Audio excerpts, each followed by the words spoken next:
Germany trip, there's this friend that I met. She told me once we were discussing, we're having some gospel discussion that she had this book of First Enoch, All right. and this hints that a lot of Christians, and actually she's not the only one that I've ever come across who has in her possession this material, but there's a lot of Christians who are trying to go deep Yeah. on their own. Yeah. They don't even let the pastors know about it. Yep. You find a lot of Christians even tuning into channels that discuss esoteric, content. Secretly. Exactly. Nicodemously. Exactly, and it's like what they are being taught in church for them is not enough, and they feel like within their souls they feel or sense that there's something more than this, there's something deeper, or some questions are not being answered, and so there's this curiosity to search for more, to look elsewhere, to double into some materials and read more and all of that. So I asked her, didn't you feel weird reading this book since there's this stigma about the book of First Enoch being an occultic book? So, So what did she say? well, she said, rather, it opened her eyes, answered some questions, brought some clarity, and a clarity that she could never ever find in church.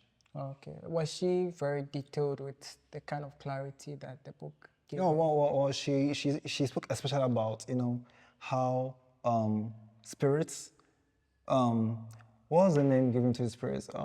Spirits without bodies. There's a term that they give for them. Disembodied spirits, exactly. How they end up upon the earth and all that. So I mean, Okay. she according to her, she said that gave her a background of how there are demonic entities now. All right. Exactly, and this answered a question, for her. Wow. As to how exactly, yeah. Wow. So I'm like, whoa, this is very, very great. As opposed to how people say, well, these things rather destroy, and there are others who are rather having, enlightenment based on that. So, what do you think about that comment given to these books? That these books are called, they're not supposed to be read and all that. Well, for me, I think the entire Christendom are more critical than they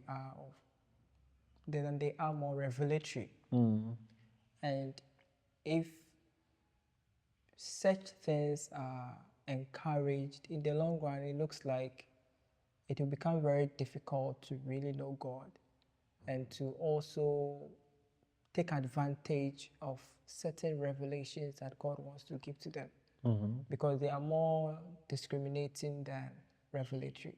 And when I say they are more discriminating than revelatory, I mean that most of our theology is a fear-motivated theology. So you ask someone, why is the book of Enoch?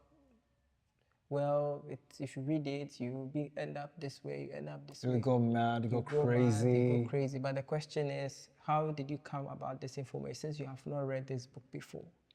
But if you find out, you realize that someone said, this one said, if you read this. So because of the fear, well, you wouldn't want to use a curiosity to explore something. Someone said there's a possibility that it would end up making you go mad. So it's a whole fear-motivated, theology. Just because someone said this thing will hurt you, you are not supposed to do it. But in a very theological environment or a revelatory environment, things are explained based on rationality, theology, philosophy. So if someone says the book of Enoch is not divine, you ask you why. And you have to give reasons, theological reasons. And if those theological reasons are right or they are divine, then we accept. If it is not, then we reject them. So you find that in the early church, they gave room for debate, where if you have a point, exactly, but it's not just the whole fear. Don't do it. If you believe this way, you go mad. If you believe this way, you will die. If you believe this way, the devil will use it. You see, that's how right now, this is how we are doing quote unquote theology.